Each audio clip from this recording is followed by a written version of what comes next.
So, welcome to our Dealing with Isolation series. And today I'm talking to Mark Wood, Explorer, just to get his hints and tips on dealing with isolation. So, I've got 5 questions I'll take Mark through now. So, Mark, just as an intro, can you tell us about yourself, please? Sure. So I started my life in the military. I went on and worked for fire and rescue. For the past 18 years, I've been doing expeditions, mainly in the cold places around the planet. Um, North Pole, North Geographic Pole, geomagnetic, magnetic poles, South Pole, Alaska, Himalayas. So all cold places, really. And the main reason why I do these expeditions is based around um, extreme classrooms, gathering as many students as possible into the journeys. And I also work with leading teams around the world, development on teams and leadership. So that's what I do. Thanks, Mark. And next question, what's the hardest thing you've ever done? On expedition, I've done about 35 expeditions, and a lot of them stand out. One of them was Mount Everest. The first time I went to Mount Everest, I'd spent 72 days on the mountain, and on the final night, as we were doing the final ascent to the summit, there was 4 of us in the team that we sort of put together. So it wasn't with a company; it was all myself. And in my backpack, I had a unit, a BGAN unit, to connect with 10,000 students live from the summit of Mount Everest, and also the bosses of Microsoft and Skype. So I was going to do a live call from the top. And these kids have been following me all the way through.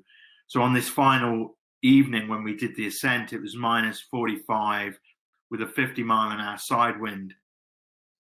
I found myself pretty well. I was pretty strong. And we got to within 200 meters of the summit, and the lead guy dropped to his knees and fell against the mountain. I pulled him towards me, and in short, he couldn't really breathe very well, and he was dying. So I went back to my colleague, who's a doctor, and said that he's dying, and he said that his feet were frozen and he couldn't really move very well. And then the 4th member of the team was abseiling back into Camp 4, which we were about 3.5 hours away from. And I was sort of alone then in that situation, pretty harsh situation. And I needed to make a decision at that point because I could see the head torches of the climbers reaching the summit of Everest. But at that moment in time, you could talk for 3 hours on leadership and what's important and decision making.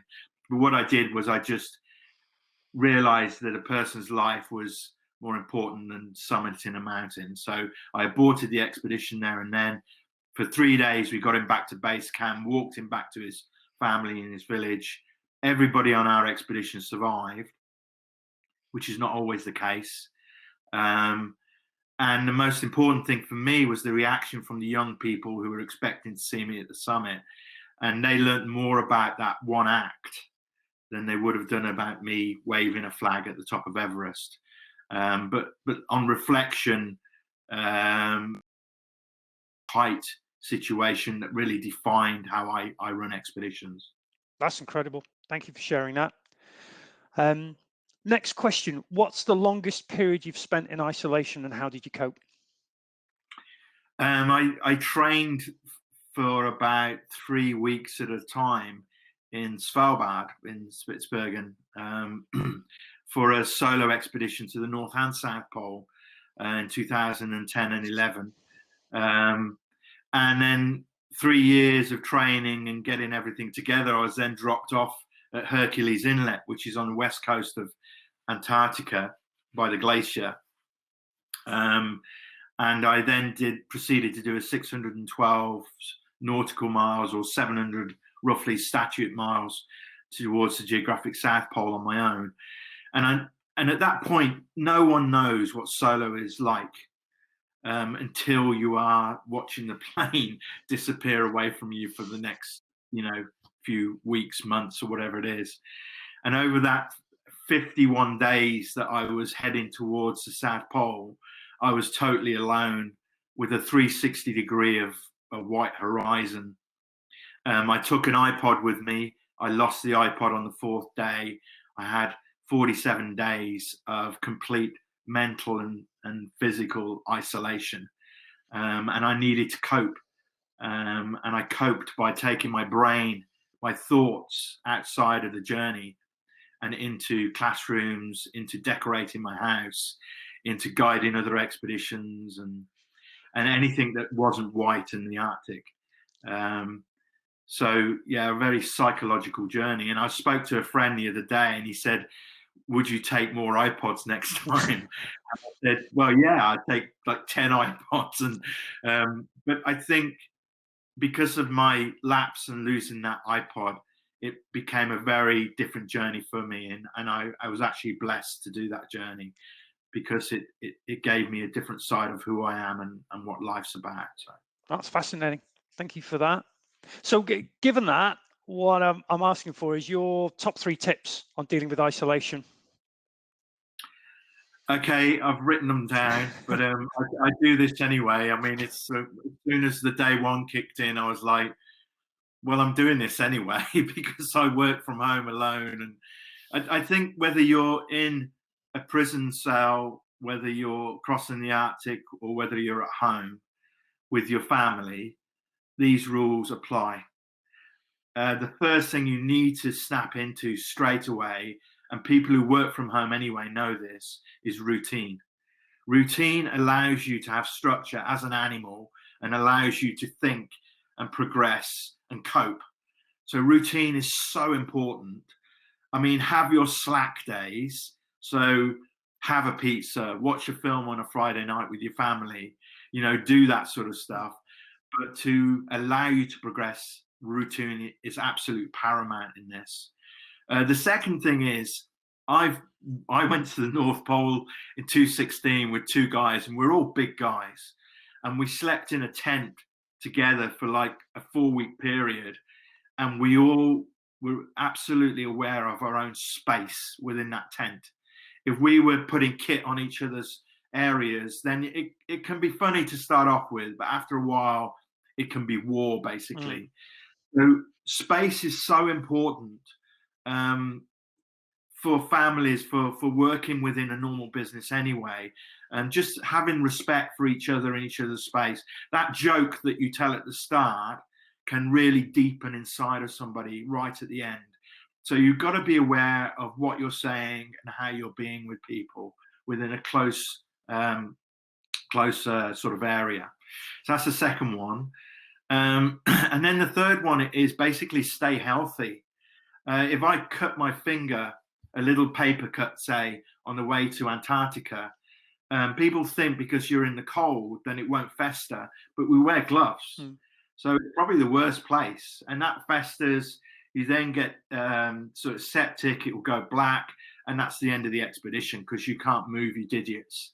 So keeping healthy is really important. Getting up in the morning, making your bed, having a shower. You're hearing this all the time on social media, LinkedIn, all these areas. You're hearing these things. It's nothing new, but that's because it's absolutely spot on. Very simple acts will keep you moving. And I know there's 3 things, but there's a fourth one that actually covers all 3. And anybody in business or anybody who's got multiple amounts of kids will understand this. Communication is so important. So if you can communicate your routine as a family on the board, this is what we're doing. This is Friday night pizza movie night. The rest of the time, leave me alone. If you can communicate it properly in a really good way, then businesses thrive, move on. People feel good about themselves, good about the projects and that. And good communication, honest communication is coming through. And this is what we're doing with the government. I won't bang on about this, but the government are feeding us information, whether you like it or not, whether you're a skeptic or not, it doesn't matter. We are in a crisis, and you need to believe in something in a crisis. In a crisis on a mountain, people look towards me. And it's important I communicate, act honestly, and do the right thing. This is what the government are doing. Believe in the government, because what we do now determines the speed and the outcome of the virus. Hugely valuable points. Thank you for that, Mark. That's great. Sorry, I got lost. I got lost in the fury No, there. no, it's good. It's good. It's good. The communication one is hugely valuable. So just to wrap up, anything else you'd like to add? Yeah. So myself at the moment, I'm sort of static, like a lot of people. I'm kind of just sitting on this lily pond, waiting for things to happen.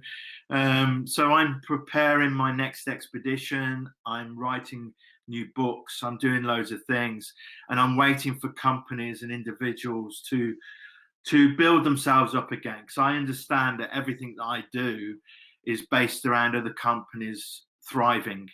And then once they do well, they then have the confidence to invest in great, sustainable, environmental, global projects, of which I do. Yeah. So my next expedition is called Solo 100. And Expedition Solo 100 is the website. So you can just look at that. If anybody wants to get in contact with me, just to have a coffee, have a chat like this, then I'm happy to do that, because it's about a global education program. And I got a couple of books Yeah. out. So, Rock and Ice, it's a photographic book that I've got. And Solo Explorer basically explains more about what I've been on about today. I'm really proud. Yeah. So, look into what I do. Thanks, Mark. Really appreciate your time today. It's been really good talking to you, and good luck with the next venture. Thanks again. Thanks for the opportunity. Stay safe. Remain awesome.